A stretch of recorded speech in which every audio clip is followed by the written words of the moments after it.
I saw this amazing quote the other day, which was so perfect. It sums it all up.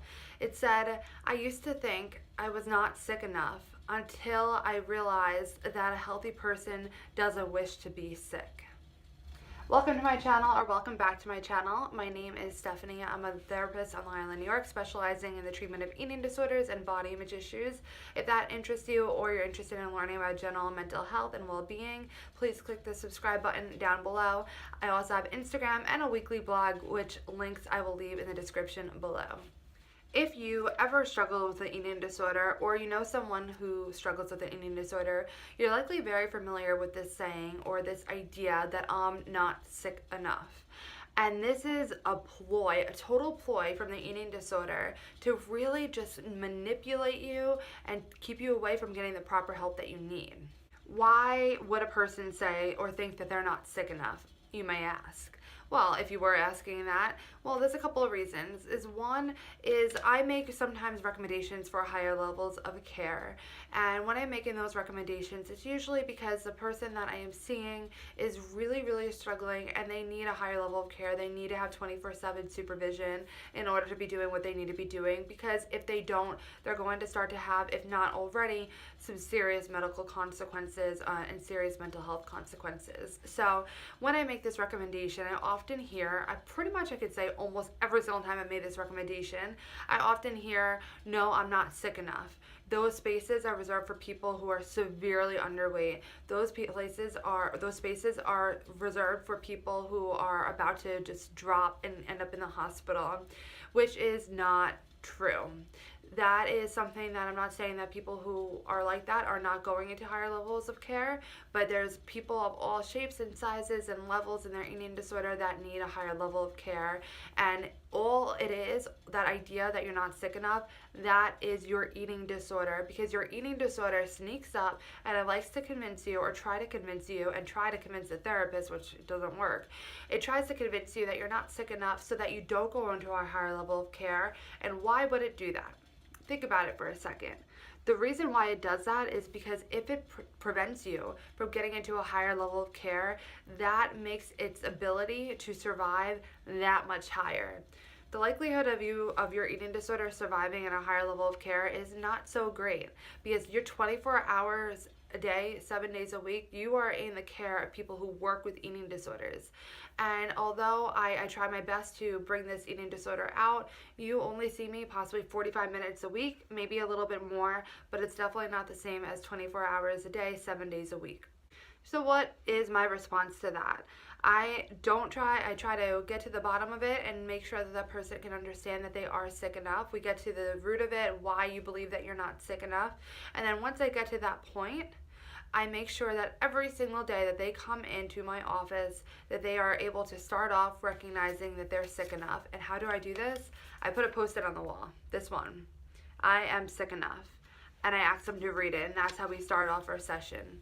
And that's something that not always is it just for a higher level of care recommendation, but also just to really acknowledge, we have to look the demon in its mouth, I think they call it. I think that's the saying. You have to look the devil in its mouth. Oh, that might be it. Okay. You have to look the devil in its mouth to really be able to tear it down. You can't just, walk around it and walk on eggshells and pretend it doesn't exist, because nothing gets done that way. And that's not helpful for you. It's not helpful for you to continue coming to see a therapist if you really can't recognize that your eating disorder is so strong. And I'm not saying that that shouldn't make you not go see a therapist at all. That's part of the work of therapy, is really recognizing that you are sick enough for the help that you need. But that's also something that happens, is that sometimes people feel that they're not sick enough to even get help in the first place, which is a problem, because there's a lot of people struggling who are not getting help because they don't feel that they are sick enough. This quote that I had mentioned at the beginning of the video, it's just so perfect. I would encourage anyone who has this thought, who probably does need care, because if they're thinking about it, then more than likely that means that they could use it. If you are struggling with this and not getting help yet, I would encourage you to really try to think about this quote, that if you believe that you're not sick enough, you know that by saying that you're not sick enough, you're implying that you know you're sick, but you're just not sick enough. And a healthy person does not wish to be sick. So if you believe that you are not sick enough, you are sick enough. Another big reason that people have this belief that they're not sick enough is because of the misconceptions that society has around eating disorders. It is an abomination what we hear and what we learn to be the truth about eating disorders, which is simply not the truth, and it's really scary to me. I go out to schools and I talk about, and to local libraries and communities, talk about eating disorders and really confronting all the myths, because there is so much misinformation out there. I also go out to health classes, and I hear a lot of times that the health teachers will even come up to me and saying, like, I really didn't know that.